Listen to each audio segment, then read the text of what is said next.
Your station for up-to-the-minute news and intelligent, interactive, and engaging conversations.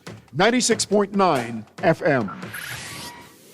The views and opinions of the hosts and guests are their own and do not necessarily reflect the views of the management and staff of Guardian Radio.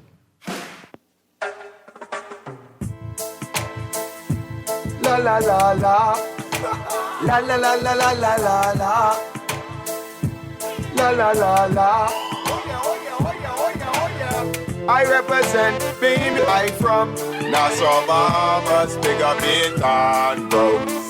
Where I from Dayton, bro. Right between West and Augusta, where them two roads meet, they call it Wilkinson Street. Manners and respect was like a sign blank check. It seems the ones that come in after quick to disrespect. You see, this life in the ghetto never easy. So many hungry days break till it grieve me. Way I doing the best I can, trying to turn my dollar to 100 grand.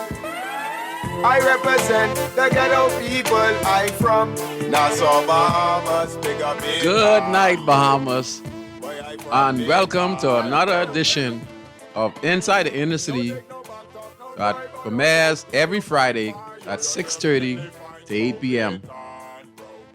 Telephone numbers tonight are 323-6232,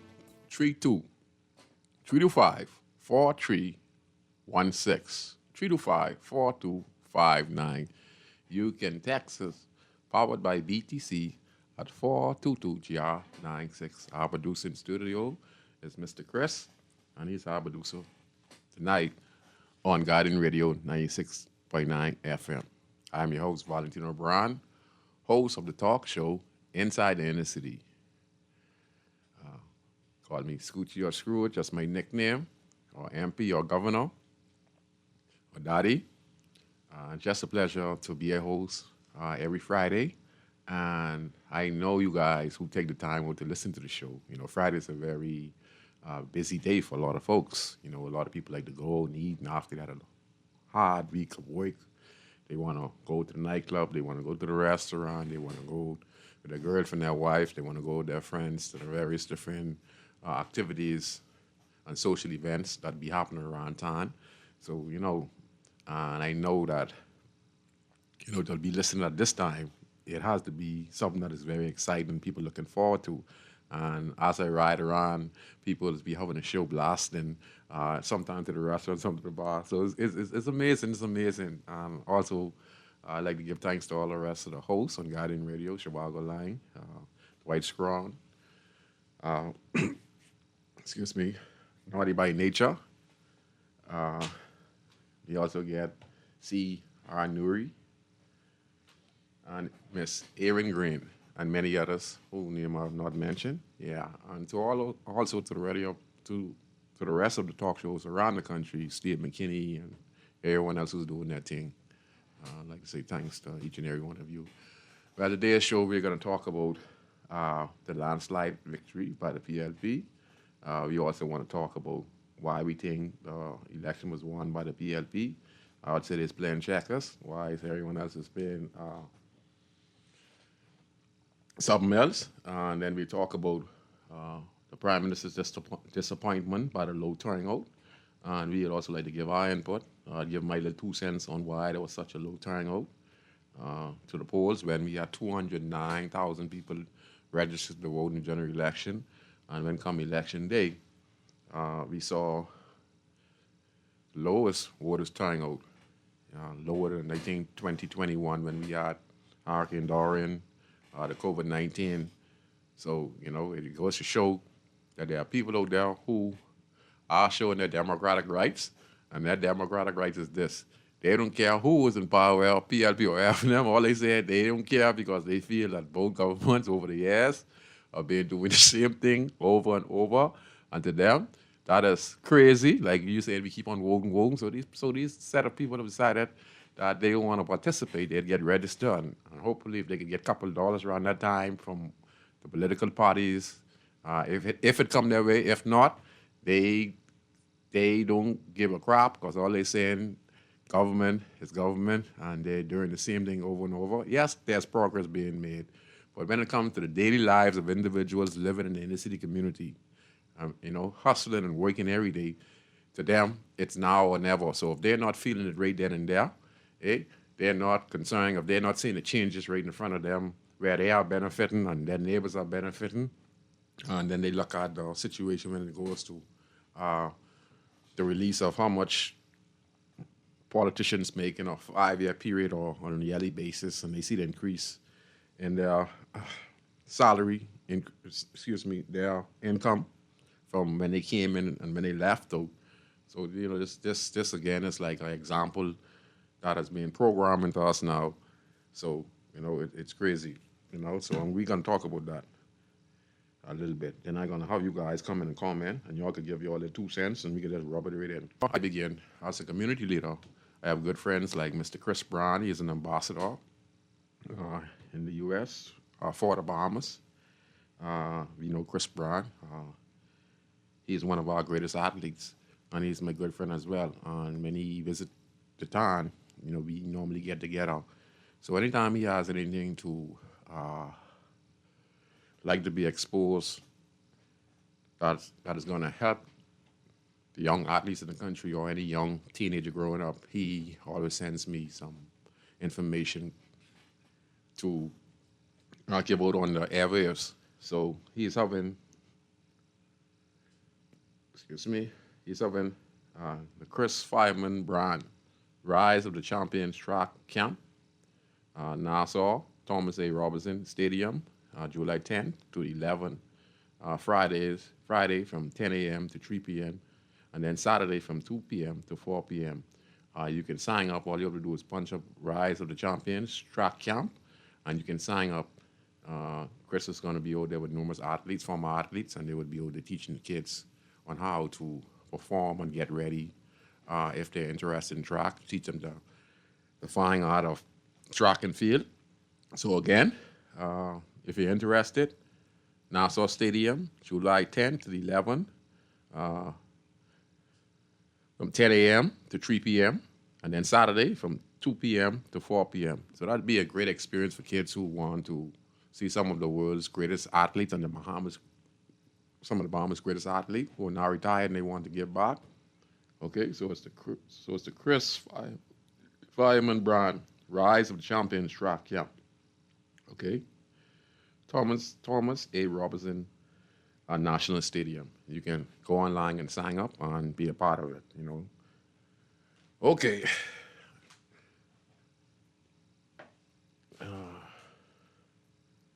Let's start the show. My PM disappointed by low turnout. So let me congratulate second-term government. I guess this is a step in the right direction. We will have no council and review. Some of the promises that were made by the government can be fulfilled now going into this next term. The Prime Minister promises sweeping reform on election eve and stuff like that. And what he's talking about, he was talking about legal documents being sold in government offices, meaning national insurance card, passport, probably birth certificate, and et cetera. So I think they're saying they give you up to 10 years and $50,000 fine. This will be imposed in this administration, and then they're going to do some reform in some of the major departments on the Royal Bahamas Police Force and Defense Force, and those things taking effect. And they're also talking about reforms on illegal immigration and laws and et cetera. So, so I guess it's continuous, and we're going to see as the government settles in, and then I guess, Monday, it's a new day. So we're going to play the first clip.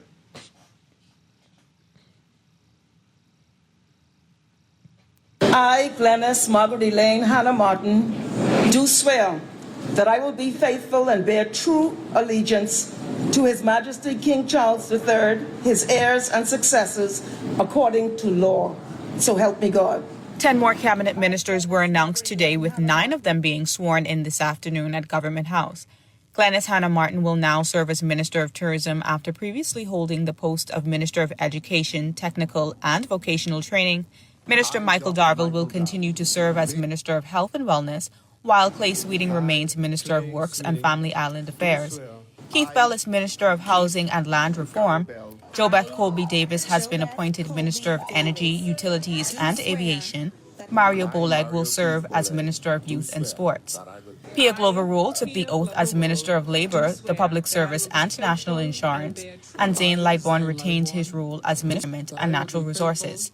Ginger Moxey will be sworn in as Minister of Grand Bahama tomorrow.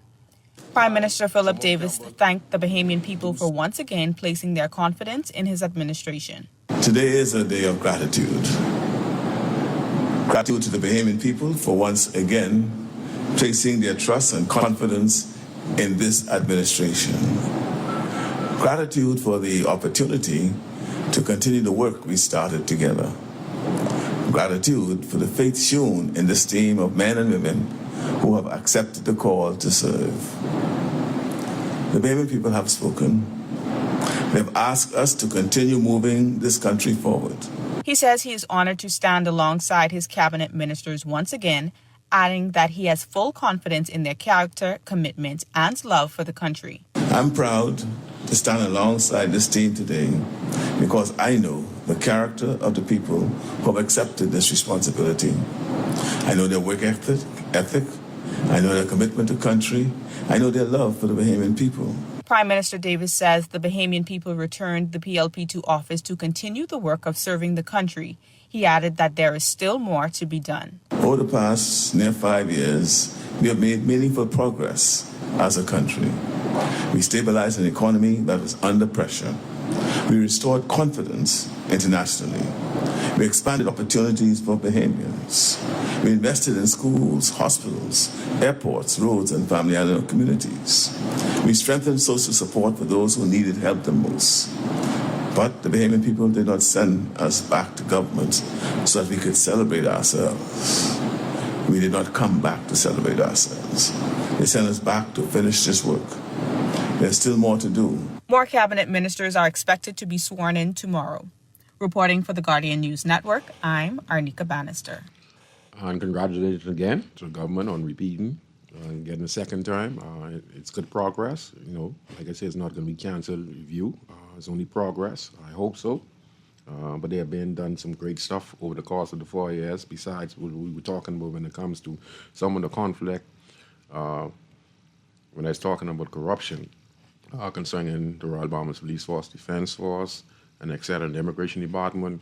But besides that, they did overall good job with fast investments in the Family Island, Chad Island, et cetera, especially Chester Cooper, Deputy Prime Minister Chester Cooper, and the Honorable Prime Minister Brave Davis. But overall, like I said, they did a good job. It's just that a lot of people were very, they had a different view of thinking when it comes to all of that corruption. Now, we all know that these are government departments. And if you look at it overall, Mr. Davis himself, I think what really happened is Mr. Davis, he's a humble, prime minister. He ain't perfect, but I said that his personality is much different than his predecessor, those who came before him. He was a little more humble. And there were a lot of stuff going on behind the closed door that both administration let slip through the cracks.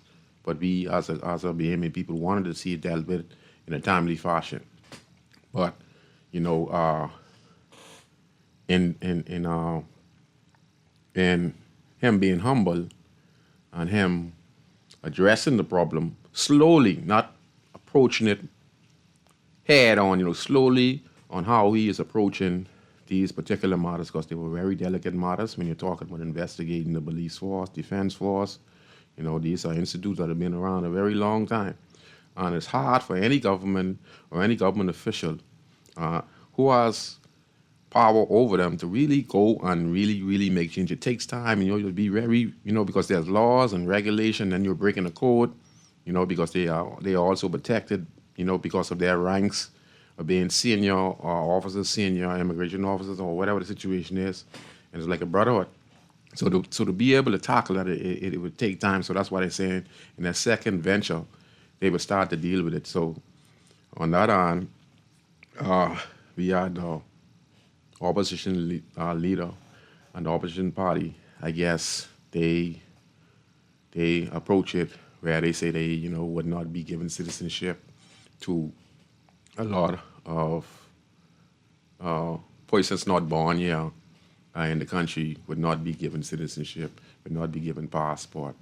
I don't think we really understand the dynamic of the Bahamas. The Bahamas has completely changed. This is not the Bahamas 25 years ago. This society for a very, very long time has become a part of us. All right? I just want the general public to know that 52 could tell you about this. Anyone else who lives in the inner city could tell you this, from I was in school to now. And that has increased in the country, and they become a part of our society. And when we, as individuals, don't really understand that some things are just out of our control, It's just out of our control. The only thing we can do is to try to live good, live free, live healthy, and try to be the best we can in this country, to show love, to show kindness. And that's the only thing that can curve whatever is going on in our country to move forward. Okay? It's a very delicate situation, and I think they approach it a little wrongly. But I want to play one more clip, and then I'm going to play one more clip after this, and then I'm going to get to the topic. Go ahead, Chris. Your Excellency will at this time present the instrument of appointment to the Office of Housing and Land Reform to the Honorable Keith Ricardo Bell. I, Keith Carabell, do swear that I will be faithful and bear true allegiance to His Majesty King Charles III, his heirs and successors, according to law. So help me God. I, Keith Bell, being appointed minister, do swear that I will do best of my judgment at all times when so required, freely give my counsel and advice to the Governor General or any other person for the time being lawfully performing the functions of that office for the good management of the public affairs of the Bahamas. And I do further swear that I will not, on any account, at any time whatsoever, disclose the counsel, advice, opinion, or vote of any member or particular member of the Parliamentary Secretary, and that I will not accept with the authority of the Cabinet, and to such extent as may be required for the good management of the affairs of the Bahamas, directly or indirectly, reveal the business or proceedings of the Cabinet or the nature or contents of any documents communicated to me as Minister or any matter coming to my knowledge in my capacity as such, and that in all things I will be a true and faithful minister. So help me. I just wanted y'all to hear a swearing from the Honorable Keith Bell, who's now the Minister of Housing and Land Reform. If you listen to him closely, he's given his oath to King Charles, and then he's given his oath again, and then you heard that anything discussed in Parliament, if you listen to the word, and that indirectly or directly, he will not discuss it. It means he can never be brought up for anything, because he gave an oath, and that protects them. There's no beliefs that could lock up a sitting member of Parliament unless it's a criminal offense that happens, where it's shooting or something like that, yeah. But when it comes to documents going on, any business concerning the government that's in power, like, for instance, the Bombsy file or anything like that, that is sealed and confidential. All cabinet ministers, whether they right or wrong, he can never go on the stand, because that is his protection. That is their protection when they give that oath. And people don't understand. That is over the beliefs, okay? Hard to believe, but listen to the swearing, and that proves that. You understand? That's how serious it is. So, like I say, we just have to keep on pushing. We'll never be as vehement. We're never going to be equal. Politicians are different. They're civil servants. Police are different. They are civil servants. They're in the system. They get health care. They get endorsements to go anywhere. The Furniture Plus. They have access, and that's what government does, and they're part of a system. Me and you are just citizens who pay taxes and stuff like that. The only thing we can do is better our lives by becoming business-oriented, being successful, and continue to be successful, They're different from me and you. So they're in a realm, right, of government where they are protected, okay? Where you understand whether they're good or bad on what the government does, they are protected. You understand? I just wanted to give that point, and then I'm going to get to the main part now. Okay. We have one more clip, right? Okay, we're going to play this last clip and that'll be it. Then we get the topic. The Commonwealth Observer Group delivered an interim statement today at the British Colonial Hotel, just days after the general election. The group has been in the Bahamas assessing the integrity of the electoral process and reviewing the country's progress in implementing recommendations from previous Commonwealth Observer missions. Chairperson of the Commonwealth Observer Group and former Jamaican Prime Minister Bruce Golding praised the Parliamentary Registration Department for the introduction of the biometric voter cards, describing the system as more secure. The group commends the Parliamentary Registration Department for the work undertaken to remove the names of deceased persons from the voters' register and for the introduction of the biometric voter card. It is far more secure, efficient, and durable than the paper card, and we recommend that the paper card be retired and the biometric card be made a requirement for future elections. Golding also noted concerns raised by some individuals who said that their names did not appear on the voters' register despite having registered. The Observer Group recommended that a voters' list be made easily accessible online to help the public verify their registration status ahead of Election Day.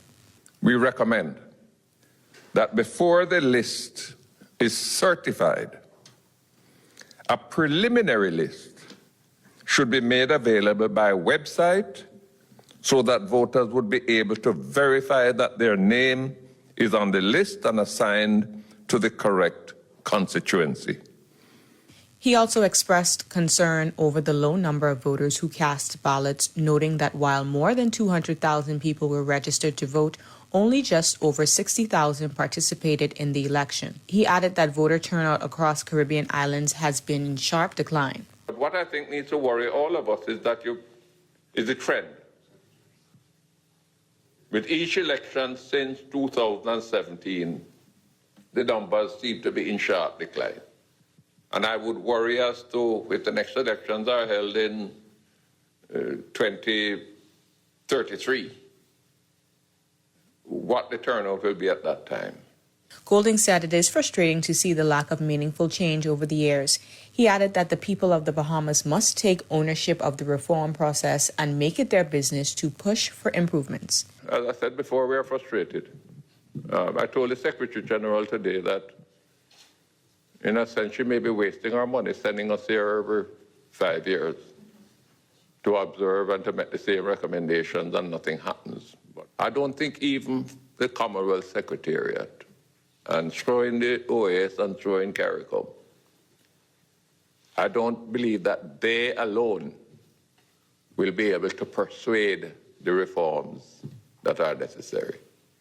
The people of the Bahamas need to make this their business. Reporting for the Guardian News Network, I'm Arnika Bannister. Yes, Mr. Golden is a former Prime Minister of Jamaica, and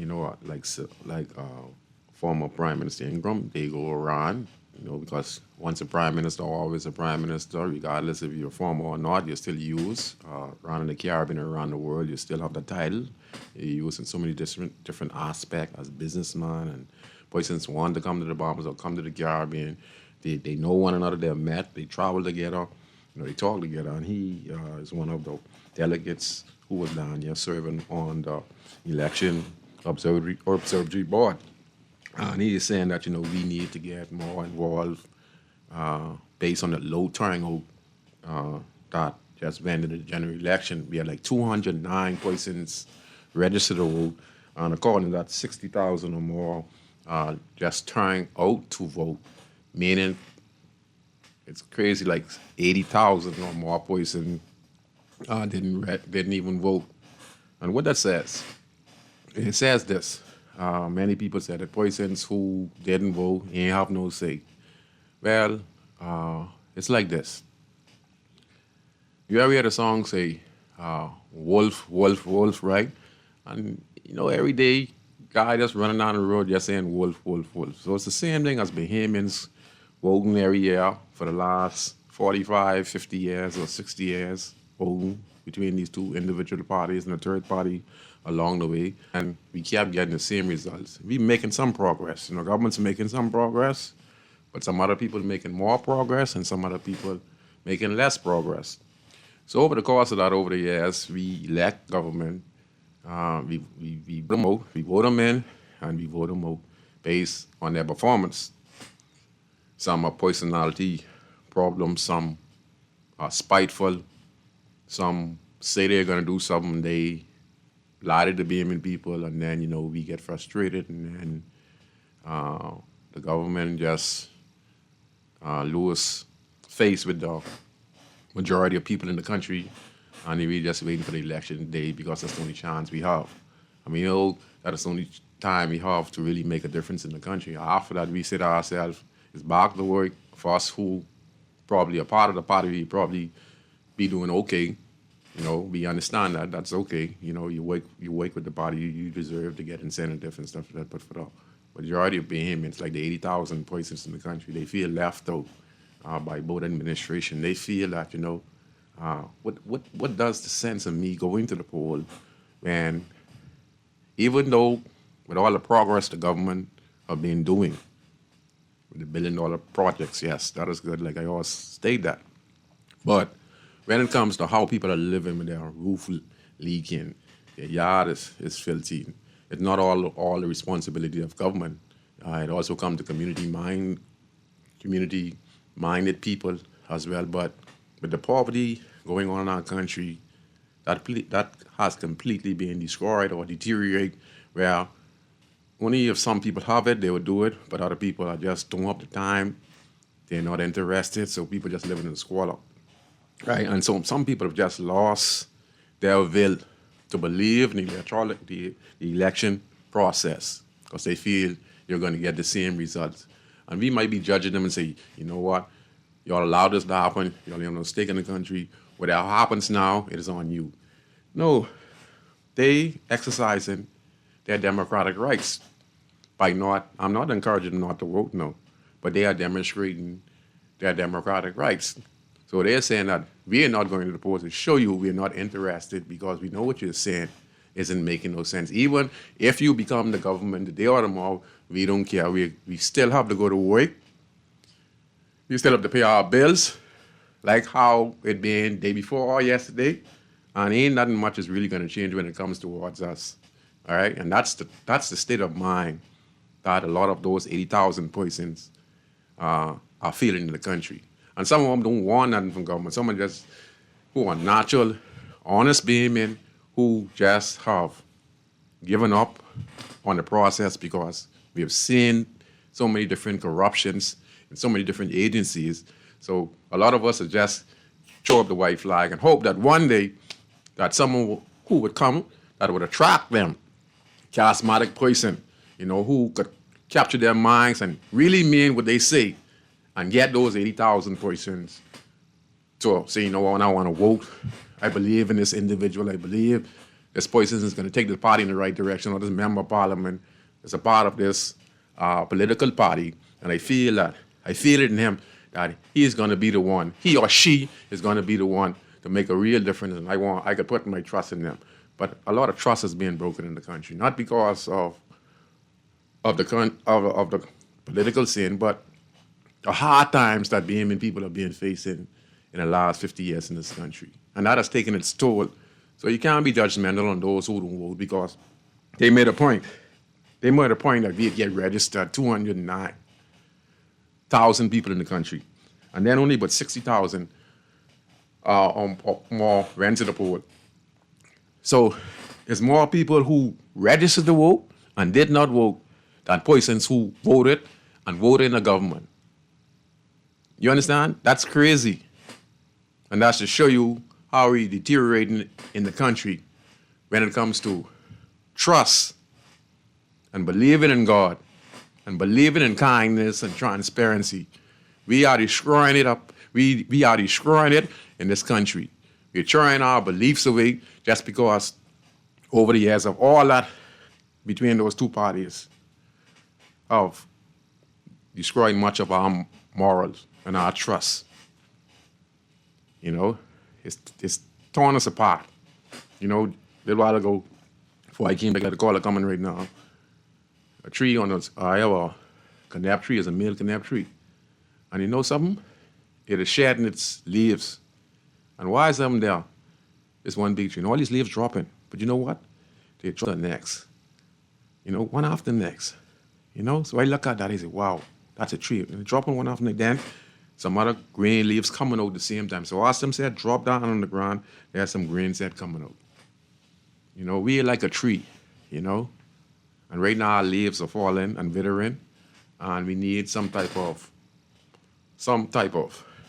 government, the church, and people in this country to really stand up for what's true, values, morals. We need people like that to lead us in the next generation to come.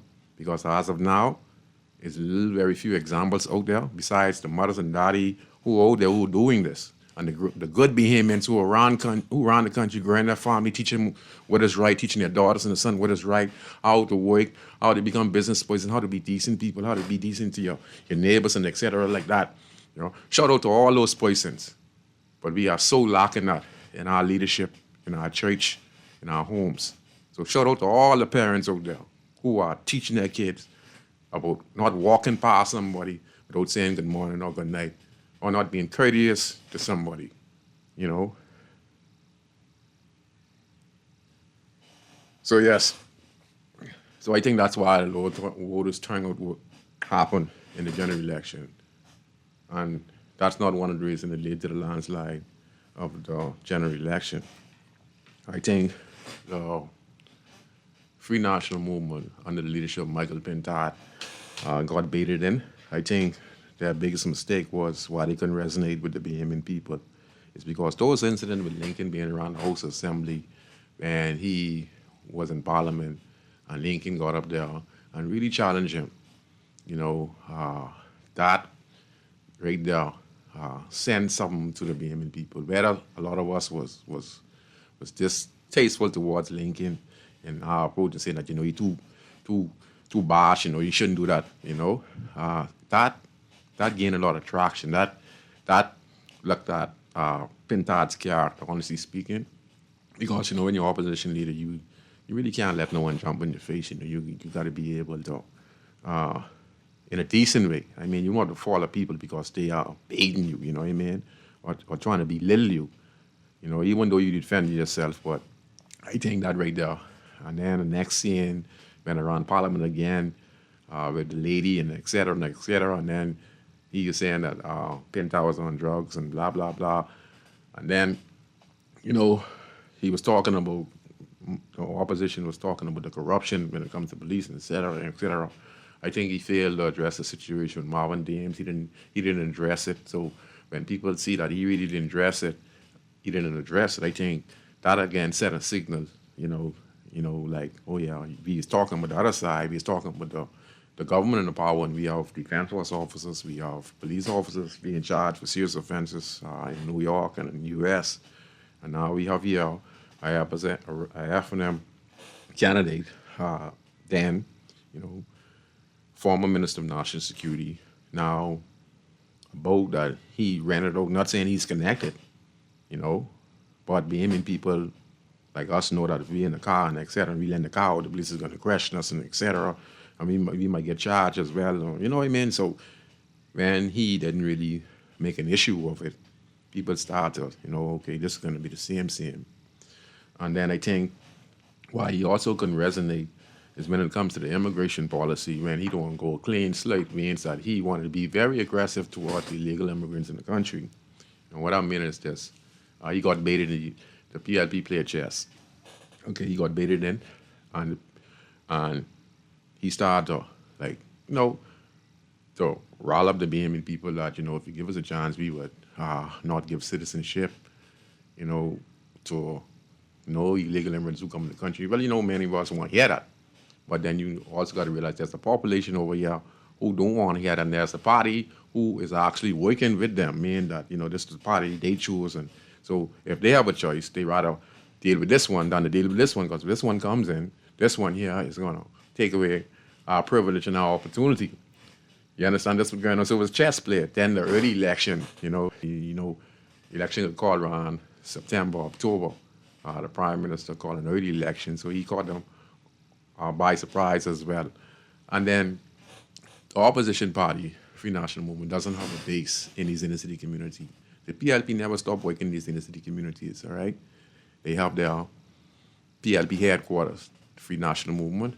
They don't have no headquarters in these constituencies. They hold the outskirts. They don't have none in the inner city community, like bases where they could go and interact with the community. They don't have none of this stuff. So they was not really connected, and the general public was not really buying into the posture of the leader. So all in all, it wasn't about the load was turning out. I think all in all, it came down to the fact that Brave played chess. Lincoln put pressure on the leader of the opposition, and he was not able to gain traction. He had some traction in the first 2 years, but then after that, Lincoln started to be very aggressive. Them, the coalition, and they were resonating more with the people than how the Free National Movement. And they had it, the Free National Movement had it, but they just was trying to be too polite about it. And then the PLP counteract everything they did. When the Free National Movement came and started talking about they're going to, let me just read what the Prime Minister say. Say they was going to not give citizenship out, passports, and etc.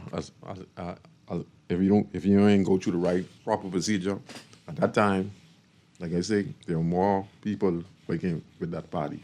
And a lot of people of that heritage that lives here who are Bahamians and live in these inner city community.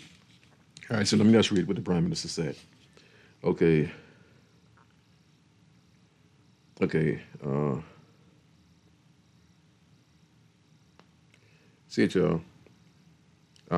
dueling final pitches came before Bahamians vote in tomorrow's general election, with both leaders trying to frame the choice before voters are either a continuation of what the PLP called progress or a rejection of what they have for them called failed and dishonest leadership at the PLP's mass rally at Clifton Park on Saturday night, Mr. Davis promised sweeping reforms if returning to office, including expanded affordable housing, stronger protection for renters, border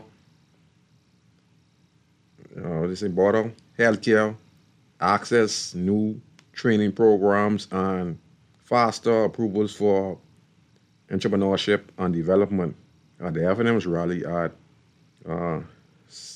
Savannah Sound Park in Eleuthera, Mr. Pentard argued that the PLP had betrayed public trust and should be removed from office, accusing the government party of misleading the Bahamians about the F&M plans and failing to protect the country's sovereignty and finances. Mr. Davis addressed thousands of jubilant supporters at Clifton Park, defended his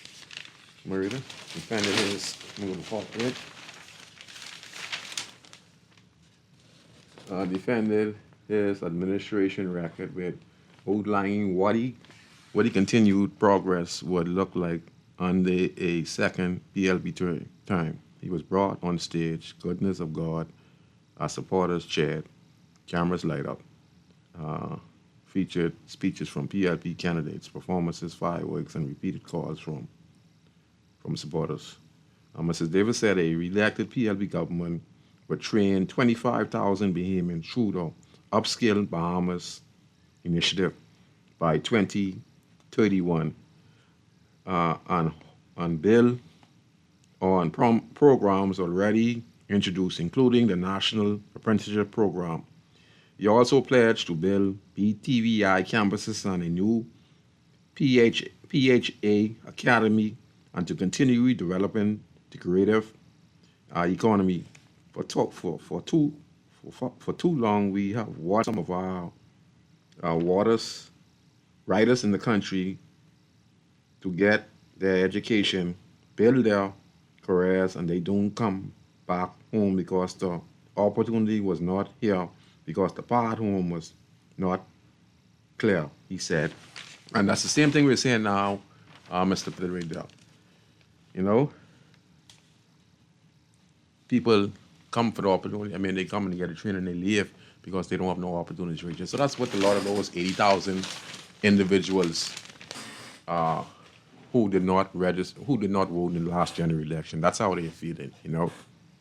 That's how they feel. They feel left out in their country, you know. But congratulations to the Progressive Liberal Party, you know, 2 terms, so they can make a lot of things happen, you know. It's progress, you know. But for Free National Movement, like I say, they can resonate. For everything they try to do, get corner-market by the PLP, just chess. The PLP did it smooth. You know, they make sure, let you know we do it in the next term. They know we cramping down on it. They showed you that they were putting people before the courts. They had the authorities, but they were doing some other stuff as well, you know. And I guess the majority of the people decided that, you know, it's better to have them than to talk about a party that has not built no homes. The PLP has built a couple thousand homes in their 5-year period. Free National Movement didn't build no homes under Hubert Alexander Minnis. So you have one that built home, and then you want to talk about building home. So they were doing some things. They made a lot of progress when it comes to development. And the Free National Movement at the time didn't really do nothing, going into the last general election, and then leading up to this general election. And then, like I said, they just couldn't connect with the voters. They couldn't inspire and get those people to go to the polls to at least try and see if they can win the next general election. You know, I think they got 40-something thousand votes, or something like that. You know, it's crazy. Crazy. Who on the line? It's just crazy. You know, so what else? We have no more clip, right? That was the last of the clips. Yeah. So they have a lot of thinking, soul searching. Just couldn't resonate out there. And like I said, 52 can tell you that living in the inner city community, there are a population out there who have been expanded for a very long time, have become a part of us, you know. And most people, you know, are talking about the election, and most people were afraid of when the Prime Minister talking about fair spread.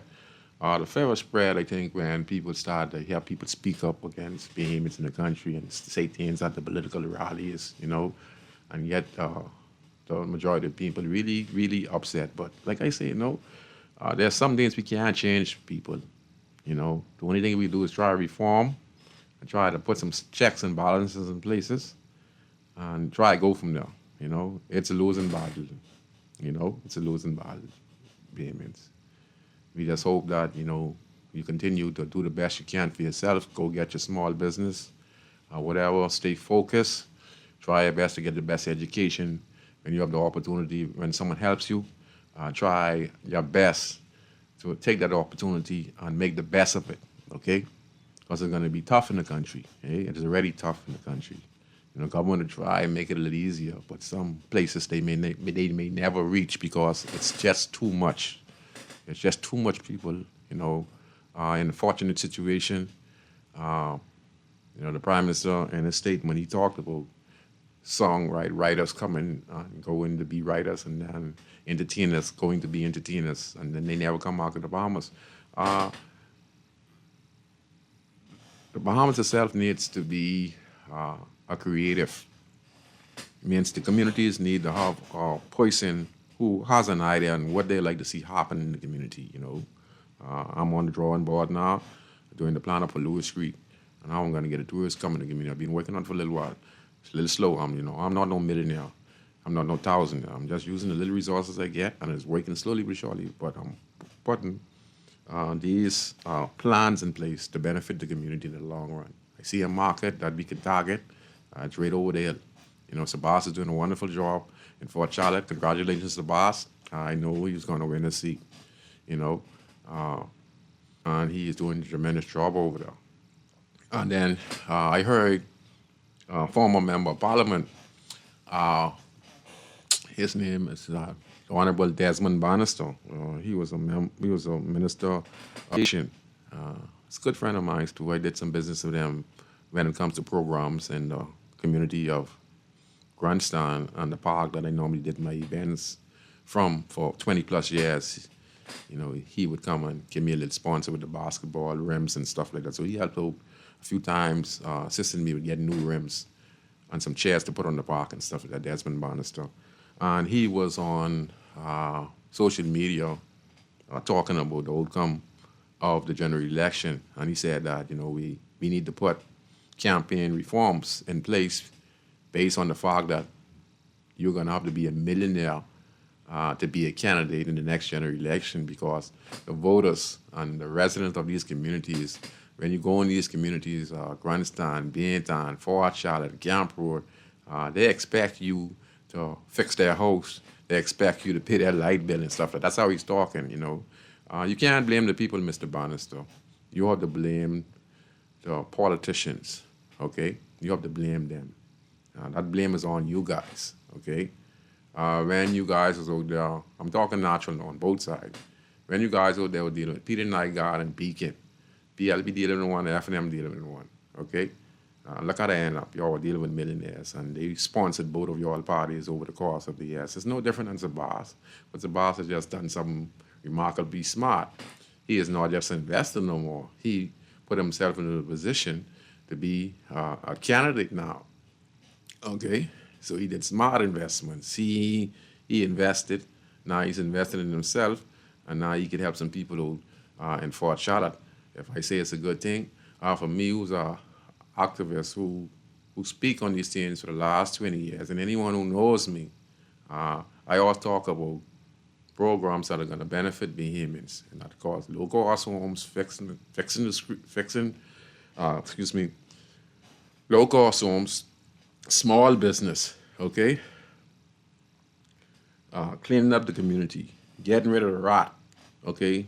Building rent-owned homes, okay? Dealing with healthcare, okay? These things that fighting for the hospital, for our parents in the hospital. I've always been a person who is a nationalist. I always focus on the things that are small but are the biggest problem in this country, and I've stuck with that my entire career as being an activist. Despite whoever government comes in power, I keep to these topics, and I'm so happy to see so much members of parliament who have taken up this mantle. Now, for just being on the radio and speaking like this, just getting the ears of a lot of people out there, and it makes sense to them, okay? And that's why a lot of them are doing what they're doing, okay? Because that's the influence you could use with the airwaves, if it makes sense to those who are listening. People say I'm sincere. People say it makes sense. And I've given the country a lot of ideas and a lot of programs over the years. So a lot of them, these MPs are running with it. They clean up their community. The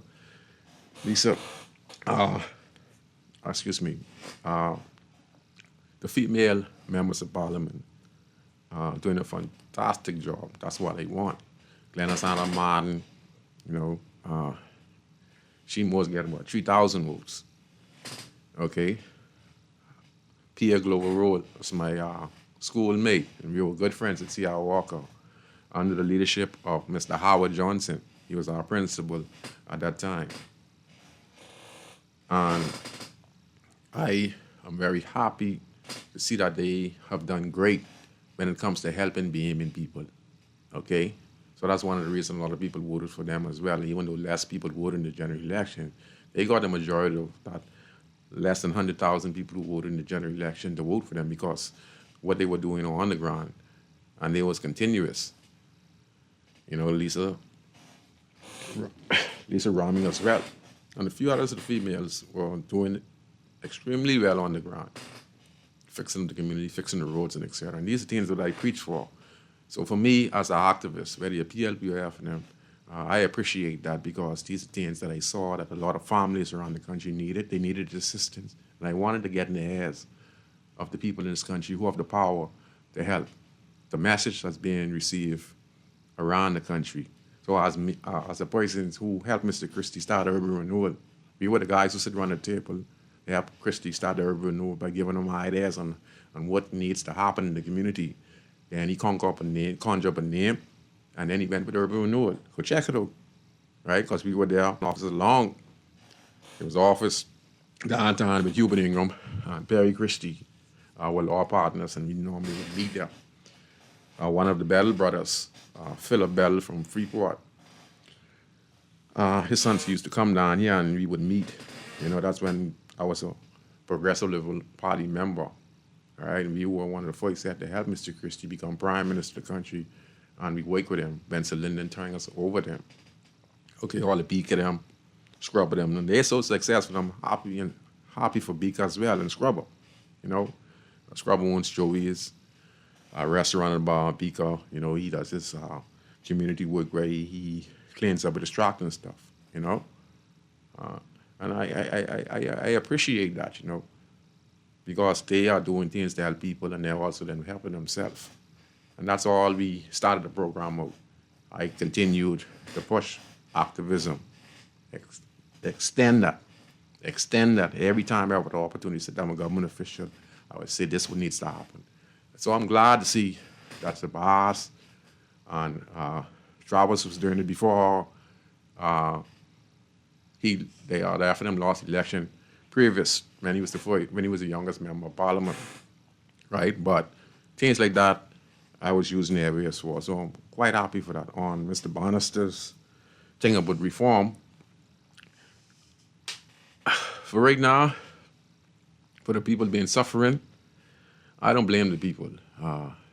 Politics has changed in the country.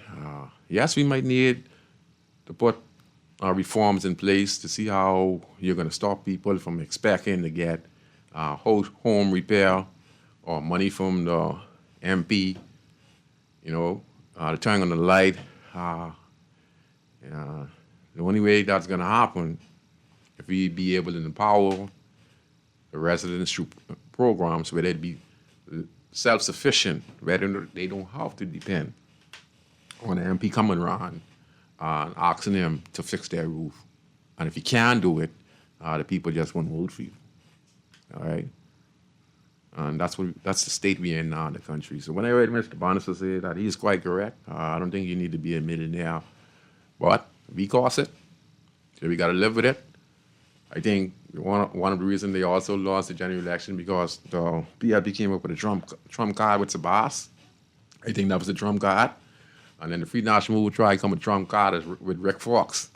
Now, we all know, yes, Rick Fox is a billionaire and all that stuff, but Sabas has been on the ground in the community for the last 20-plus years, and he has grown a huge support group, thousands of people who've been helping in the country for many years by doing this giveaway at the sports center. Other than that, he's been doing some other stuff and that. There are some people say little bad things about him. People say bad things about a lot of people. You're not going to be perfect, but you got to be have more people saying more good than bad about you. And in this case, it seems to be that people are saying more good than bad about him. So thumbs up to him. I appreciate what he's doing over there. If that's the reason people should vote for him, like they did in the general election, I'd say yeah, I know, but I would say yeah, because if my roof is leaking and I have a little child like the lady who I saw, and you come around as a candidate. I come around as a candidate, and you offering to help, and I ask, and you send a team to do it. Then you could say that's bribing, but at least the people wasn't getting nothing for the last 40 years. So it's hard, it's sad. That's what it's come to. Like I said, the politician caused it. So for the residents who got their house fixed and getting their house fixed and who got sponsors for businesses and stuff to open business and stuff like painting guy and stuff like that. That's a plus to the community. I ain't say it's the right thing, but it's a plus, it's a plus. Yeah, we want that from our politician at this time. Yes, we want it at this time. Yes, because people are hurting. And if they get a chance to connect with somebody who's going to be able to help them, should it point to the fact that I should vote for that individual? Could be not, based on how the person attitude is. And you could see through people. We know people's attitude, and if the person is people's people, then yes. If you think they're doing it for a cause, then yes. And then on Rick Fox end, Rick Fox is new to the Bahamas. He's to be aiming Canadian. That was the Trump card for the Free National Movement. But he in the area, people ain't really doing too bad, like in Fort Charlotte. No, don't get me wrong now. There's some decent-minded, wealthy people in Fort Charlotte. Down there, but on Rick Fox, there are people up in there. They have their nice houses and etc.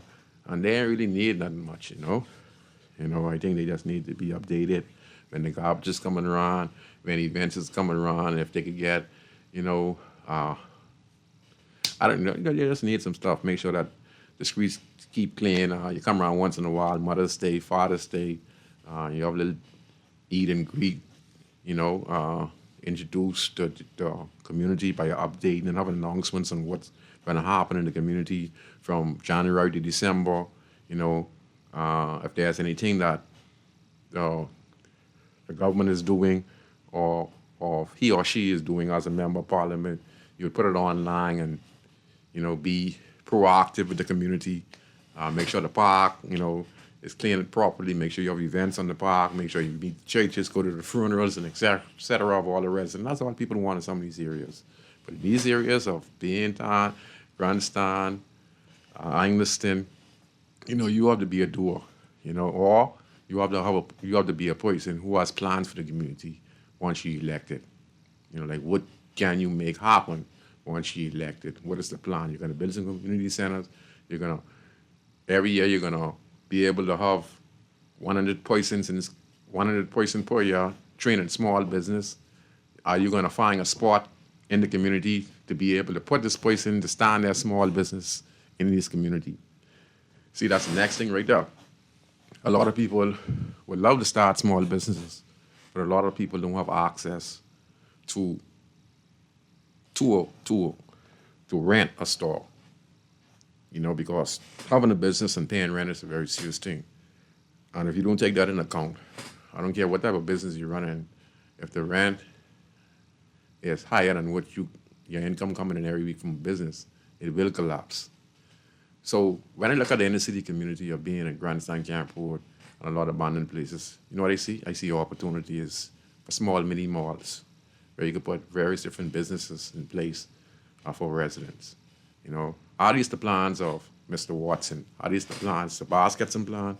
Now this is not a shot at Mr. Watson as a community leader. This division that I worked with the previous PLP government in 2013 with the Urban Design Lab. And this is the Urban Design Lab, what was designed for the purpose of finding and building small businesses and building up communities for residents in the community, the tie in Bay Street with the overhill, so we could bring the tourists in the community for entertainment, because there are no entertainment spots in the communities. We talk about little small, little green spaces, little tea spots, donut spots, coconut water spots, little concrete spots, We could have barbers, who could cut Caucasian hair. Paraders, we could have saturated around the community.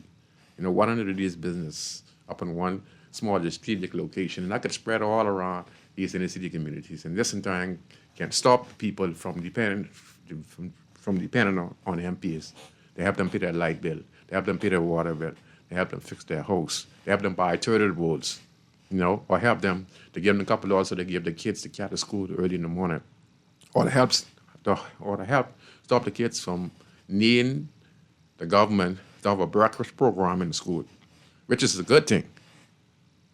But if we grow the community, this could take away the dependency of relying on our politicians for endorsements. But like I say, for right now, yes. Until we could get it right and get to that point, like Mr. Prime Minister was speaking about empowerment, Mr. Chester Cooper, Deputy Prime Minister, new Minister of Education, and he said, one thing he wanted was empower. So he wanted to use the Ministry of Education as a way to help people empower themselves with knowledge. So yes, so yes, all for that. So that's why I think there was a lot of low voters turning out. Don't blame the people. They feel they don't no stake in the country, and they feel that Brave is not going to help them. That's what 80,000 people say, all right, or more. They say the Brave is not going to help them. They say after the election, they're going to have to wait, pay their light bill, pay their cable bill, and the government's going to do what they have to do. And they might do some things, to lower the cost of living, like the food, the VAT reduction on the food items in the food store and stuff like that. They're doing some things, but like I said, they increase minimum wage and et cetera, and et cetera, and et cetera. They reduce the electricity bill to some consumers around the country, So, yeah, All right.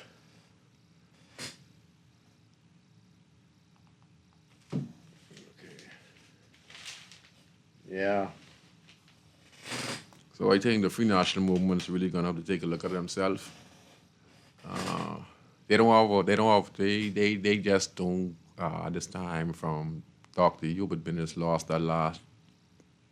Dr. Hubert Alexander Bennett lost the last general election, and Michael Pentard inherited leadership of the opposition party. I said it a few weeks ago on the show when I said if we were talking about Chester Cooper and Zabas, and someone said Zabas wanted to be prime minister, and I was making my input. They had their point of view, I had my point of view, because I've been around a long time, and I understand how things work in government. And I know that most of the time that once you're deputy prime minister, after the leader either does his time as a two-time or one-time prime minister, whether he wins or he loses and he steps down, the deputy prime minister, in some cases, are the next one in line to be the candidate, whether opposition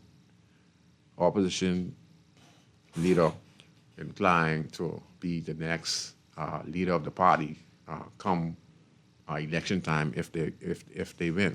So when someone was mentioned that on the air about 3-4 weeks ago, I said that Michael Pentard, if he win, the election, he'd become the prime minister. If he lose the election, that's his first time losing. I said they might decide to keep him on. I say they could get in Parliament probably anywhere between 6 or 7 or 8 members of Parliament. I say that'd be a strong opposition. This is the same thing I said about 3-4 weeks ago. I also said that, this is going to be a tight election. Now, on that part there, I ain't gonna lie, it was tight in some constituency, very tight in some constituency, very, very tight in some constituency. Fred Mitchell, not Fred Mitchell, excuse me, former Minister of National Security, Ian Monroe, lost his seat, I think under 18 votes, to a young comer,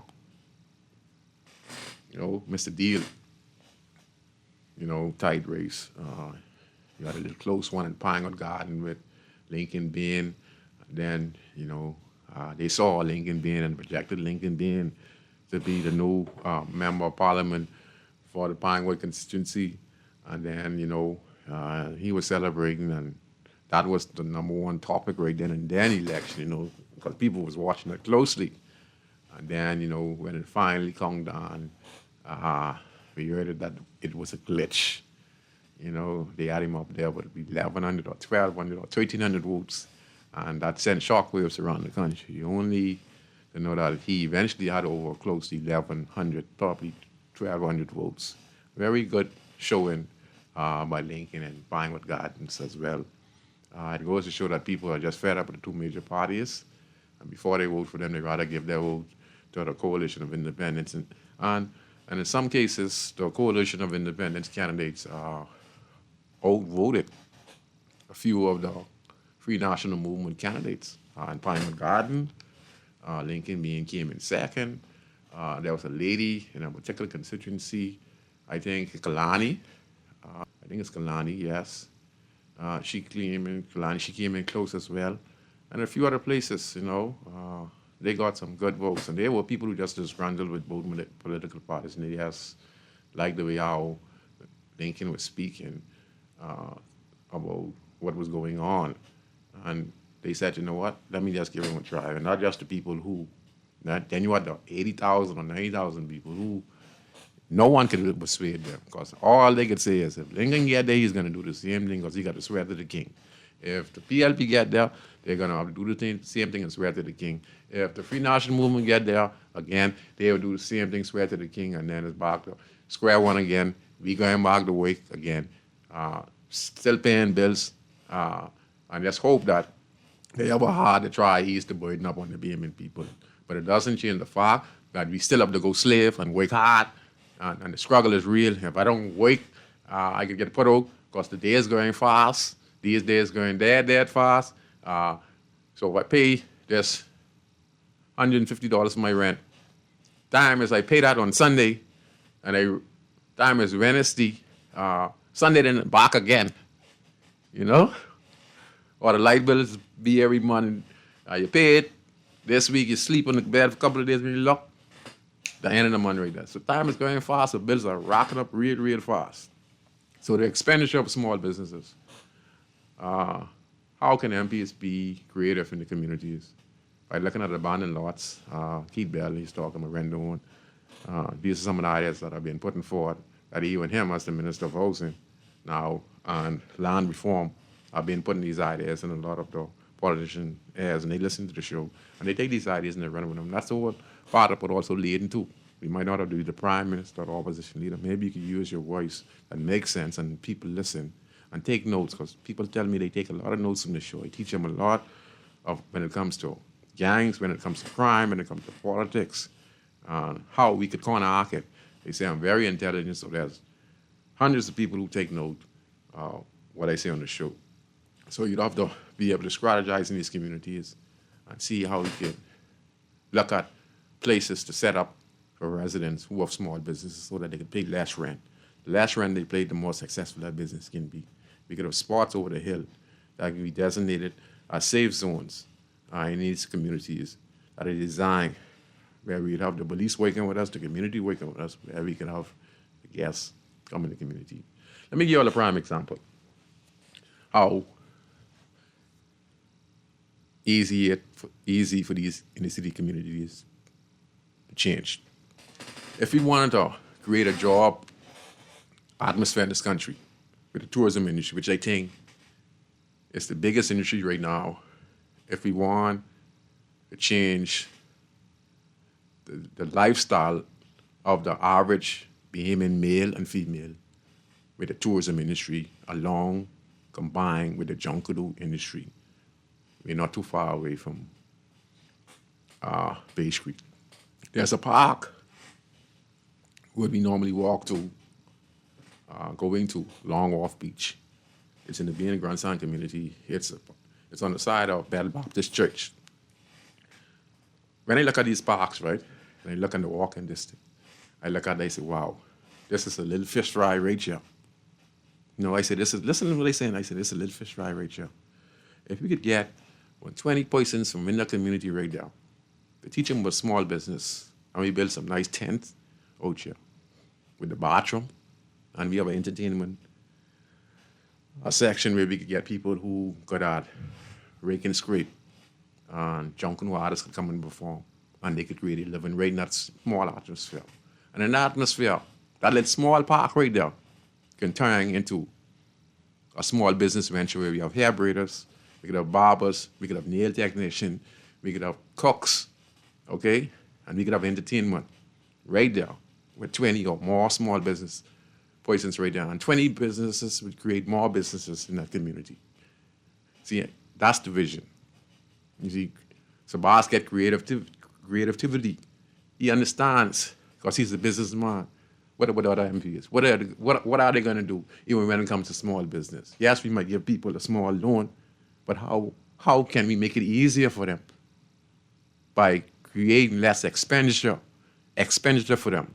That means strategizing the community, using the abandoned buildings, and using it for the benefit of creating small businesses.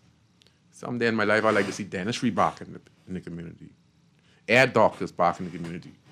You know, the Prime Minister talk about these stuff, talking about the artists. What about our dentists and our doctors? What if we could get them and have them separate back up in this community and charge some of the cheapest prices for dentistry, eye, and air? Just imagine, this is what we need to happen. What we need to see happen in these communities. We need to get the dentists to come back in these communities and set up the dentist shop. You know, that's what we want.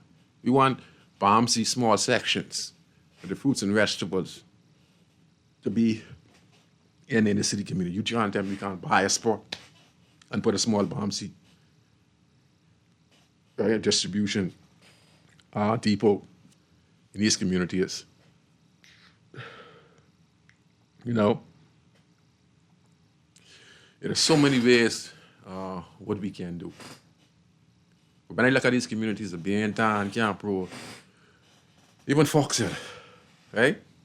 All these can turn into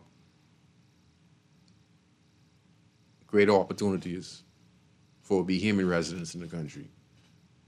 And this is how we can stop Bahamian people from relying on politicians to fix their roof and to fix their problems.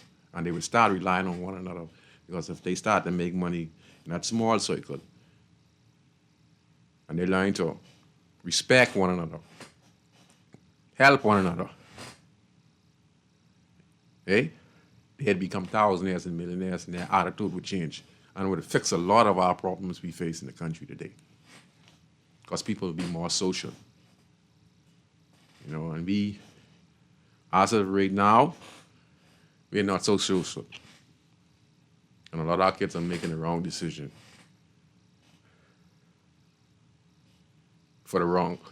Making the wrong decision for the wrong reasons. And there's so much we can offer them.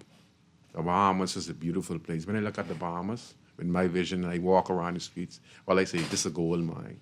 If I had the funds, you won't like to see the transformation, what the community would face. So what I do, I give the ideas on the radio, and people pick it up. And I'm still doing it in my community. But the communities can be transformed. Oh, think about this. If we want something to eat right now and we live in Grandstand, Lewis Street, Hayes Street, and Taylor Street, listen to this, people. There's no place you can go to get something to eat besides the Chinese on East Street. My cousin Heavy building that he rent out to the Chinese on East Street to rent, or to the next little restaurant with my cousin, Wellington, right on the side of Heavy, you know, because all of us are family. Wellington, you know, the comedian, that's my family as well. And then Heavy is my cousin. He owns the Chinese on East Street. That's my cousin and big cousin. All right? And that's the only place you can get something to eat. Or by Kimbar. Everywhere else, you have to go to Kentucky or McDonald's downtown, or send someone on the bike to get something to eat. See, you trying to tell me we can't have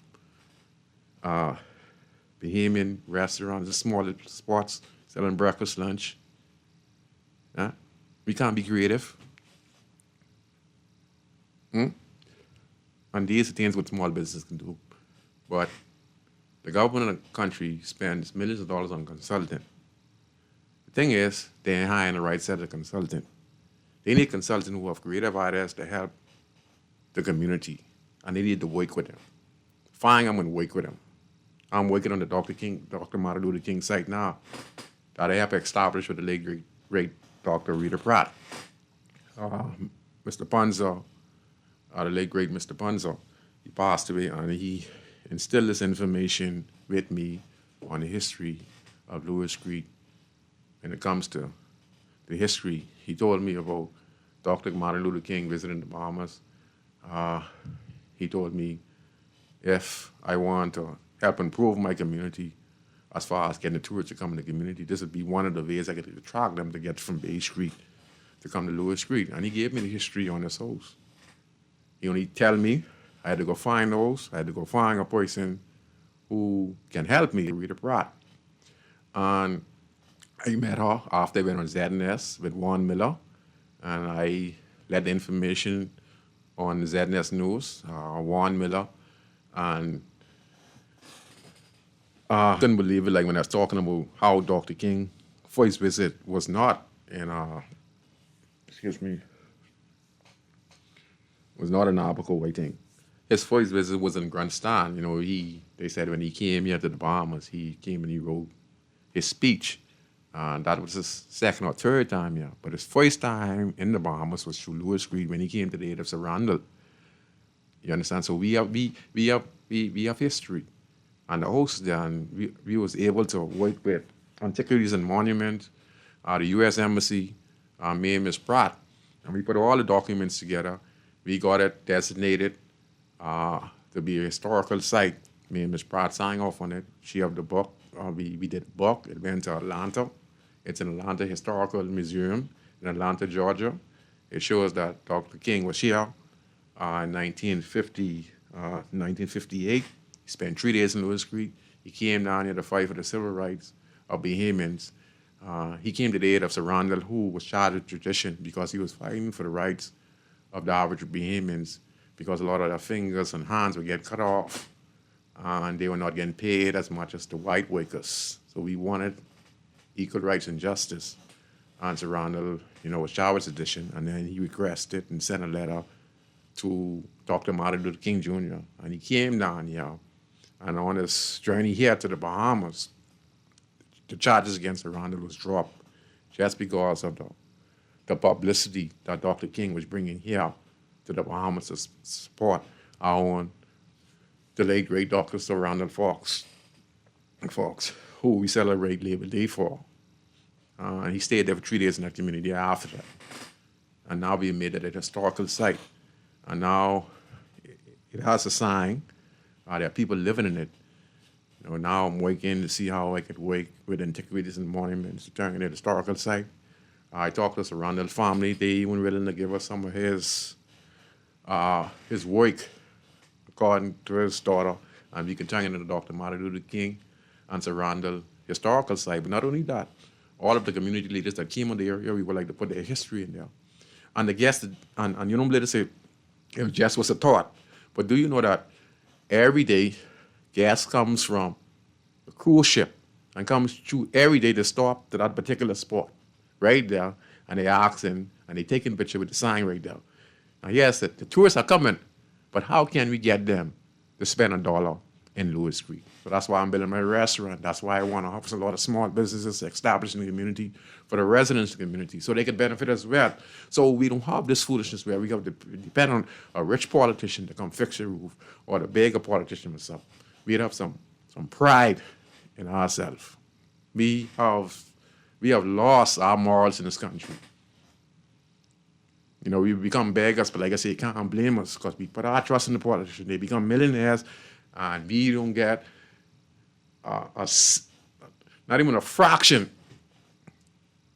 that is put out in Parliament. So that's why those 80,000 registered voters didn't want to go vote, because they see the bigger picture. They say, my vote doesn't mean a thing. If I vote, all I'm doing is voting for people to get rich. That's why a lot of people felt that way. This was the talk all around town. There are people, listen, and this is the first time I see people wasn't even wearing shirts beside the people who was a part of the party. This is the first time I see no car honking. I ain't see people celebrating no flag all up and down the road. A very few. It shows you that a lot of people were not even excited about the election. Because the election only attracts party supporters. And like I said, if you look at it, they all talk about 100,000 people between the PLP and the FNM. 50,000 PLP, 50,000 FNM. If you look at the statistics just gone, about the general election with the Coalition of Independents getting 13,000 votes, right? And the rest of us going second to the Free National Movement with 40-something, I mean, how much? I know how they say it. Must be under 100,000 between all the parties right there, right? I think 40-something. And then the progressive win by, they say, by 19,000 votes, all right? And that's the people who just didn't believe in no particular party. And that's a sad thing. Where you live in a country that's one of the richest in the world. We have a democracy that is one of the oldest in the world, older than the United States of America. The United States of America learned their democracy from the Bahamas because Christopher Columbus landed here first. The first place Christianity in the world was here in the Bahamas. We have an older Christianity than America, okay? That's crazy. They learned from us. So Randall taught Dr. King about civil rights. Even though he was doing civil rights in America, this is the history that is not being taught. And I get to find this out by just reading and talking to Sir Randall's daughter. And before his wife passed away, this information was relayed back to me. Dr. King, as popular as he was, when he came to the Bahamas in partnership and friendship with our own Sir Randall, he learned off Sir Randall. That's why he was able to go back to the United States of America and become one of the greatest civil rights leaders in the world. And guess where he learned it from? Sir Randall.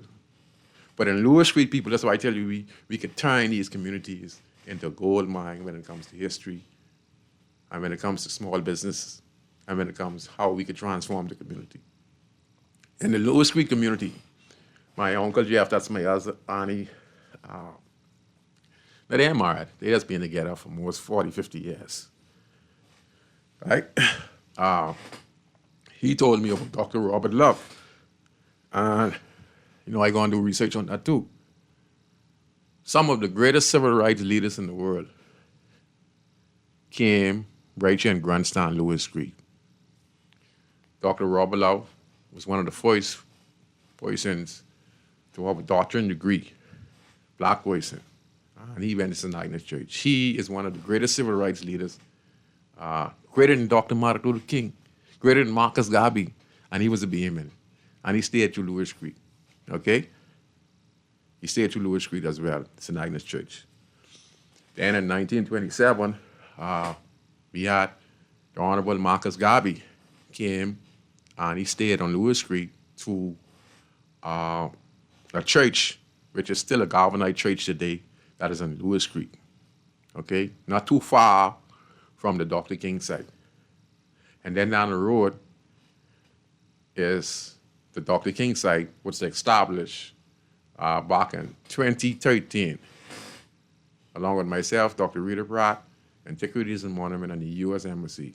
And just recently, we had Ambassador Herschel Walker down in Hay Street, the Lewis Street area, where he opened a culinary kitchen that is being designed to help the elderly and the young in the community learn how to do Asian cooking, Indian cooking, Japanese cooking, Chinese cooking, anyway they could learn to pick up a skill and they could open a kitchen.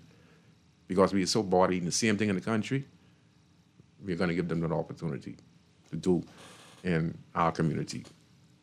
So that's why the 80,000 people are not inspired.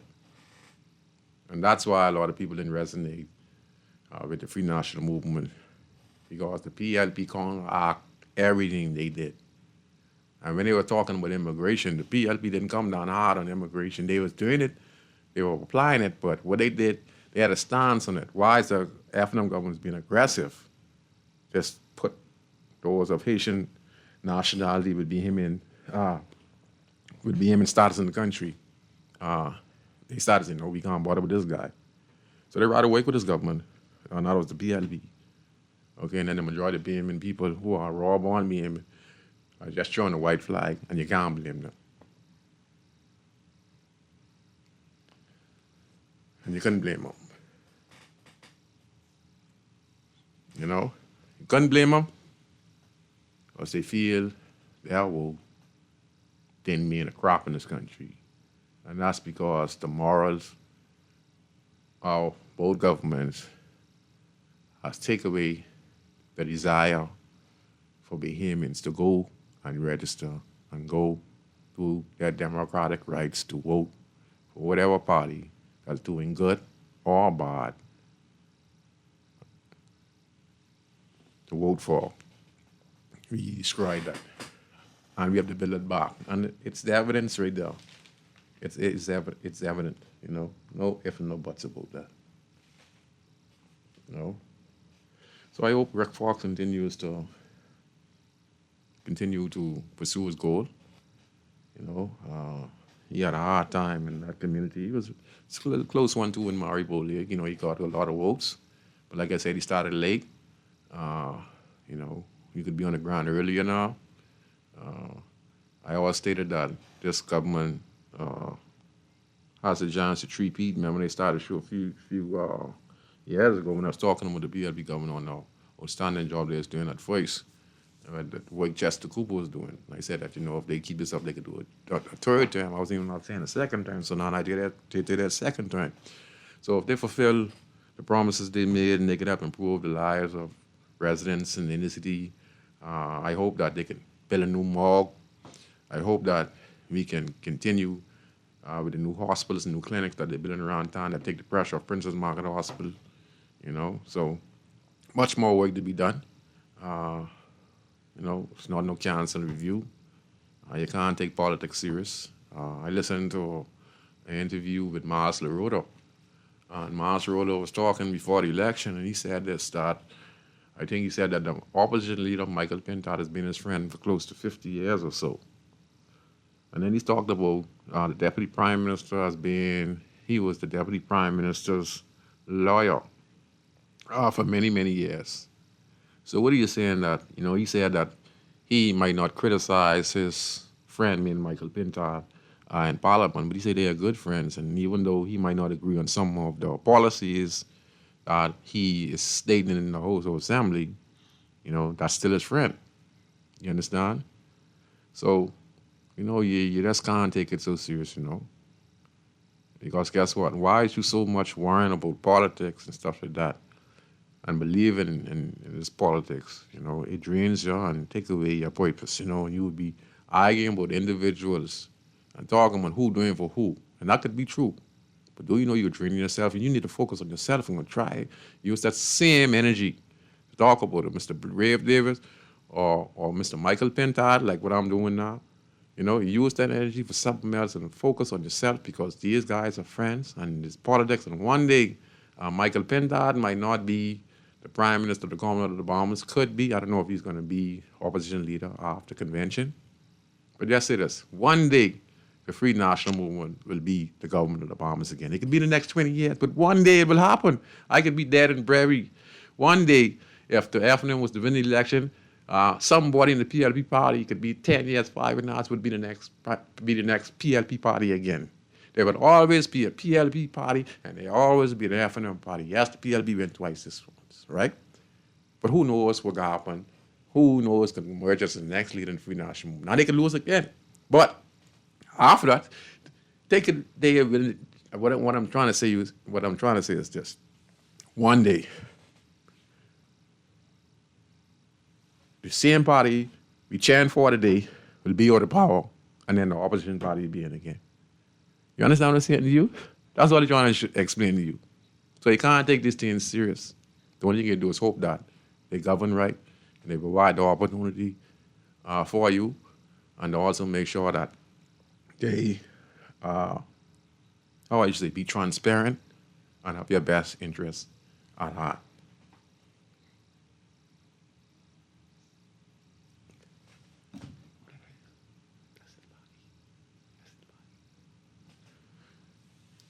You know?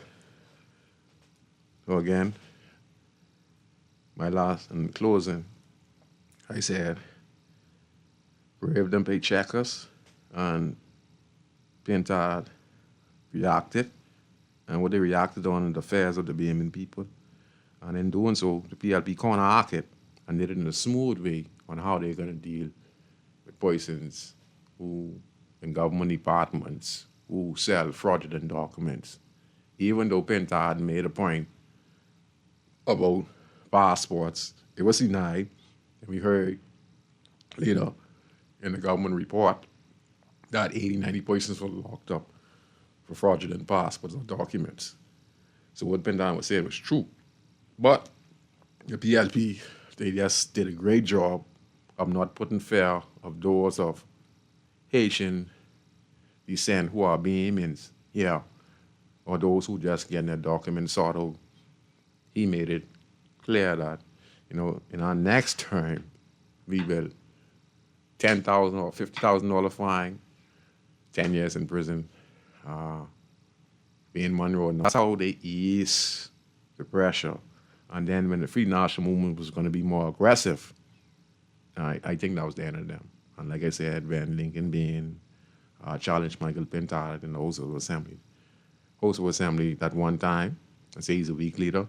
Then the second time is when he said that, you're on drugs and stuff like that. I think both of them destroyed one another. And eventually, with the low voters turning out, and 80 to 90,000 people are not interested, and a lot of those persons just got registered. Like I said, they was hoping to get a little something. If they didn't get nothing, they saying, okay. Right? And some of them, if they did get something, they still wasn't going to vote. Because people said, man, that's your money anyway. And they said they ain't doing it for good cause anyway. And then a lot of the politicians were doing things that they saying could have been done a long time ago. But if you look at some of the female, like Minister Pia Global, if you watch, she was working. Leslie Miller Rice, they were working year-round, on the ground, connecting with people, people seeing them. So that personality was there. So they truly deserve what they got. Okay? They were working. Honestly speaking, every time in the newspaper you see they were working, they were working. So you must give it to them. Glennis Anna Martin, same thing. So it is what it is. Just hope, like I say, focus on the way forward. After next week, we'd see where the government is headed, if they're going to start fulfilling these promises. 2-1, Brave is not really a bad prime minister. There were some things going on in government departments, like the police department, defense force, that, I felt that could be done with a little better, but I guess that he take a little diplomatic stance to it, of a humbleness, not really want to offend nobody, even though the Bahamian people were really, really agitated of the reports coming in of senior officers in government department, whether police, defense force, or immigration, involved in criminal activity, smuggling drugs, firearms. He was able to really, really, really, really settle the Bahamian people in. Many of us, wanted to vote it against the immigration policy that was going on, and we feel that a lot of illegal documents were being sold just because of election purpose. Then he assured us, even though a lot of us still didn't believe it, that's why a lot of us saying go on to the polls. He's saying, that just, they're selling votes, a lot of people are not just to vote, so it's crazy, It's crazy. To my friend Desmond Bannister, I do agree with you, Mr. Bannister, former Minister of Education under the Free National Movement. I do agree with you, sir. But we ain't got anyone to blame but you guys. Hey, you guys started it by having these rich billionaires like Beacon, like I said, like, what's his name is, who was now convicted? Peter Nygaard. All of those guys were working for the party, and there were many, many more individuals in the countries who were multimillionaires who did the same thing, using political parties to get what they want in the country. And now, like I said, Sabas, was able to make his money, get his business legit, and now he was a supporter of both the Free National Movement and PLP. Now he decided that, hey, I'm going to use my investment and get myself in. Now he's in, and I think they're going to see some great changes in Fort Charlotte. It's going to be very hard for any candidate right now to beat Sabas and Fort Charlotte, just like Chester Cooper and Brave Davis and Glennis Adam Martin. It's going to take a complete breakdown. by this administration right here for those seats to be actually won. It's going to take a coordinated approach from the Free National Movement. That means they have to put basis in the city community, and they have to come up with programs and connect with the residents, because this is all on human minutes. You know, when they had a chance, when they won the general election in 2021, they would take that opportunity to understand that when they have the inner city community, that they were supposed to invest millions and millions of dollars in the inner city community, because you know it's hard for the Free National Movement to win the inner city community. So when they did, and they didn't do the right thing, now half of them to reclaim that inner city community, you know, because the PLP, you know, that's their engine.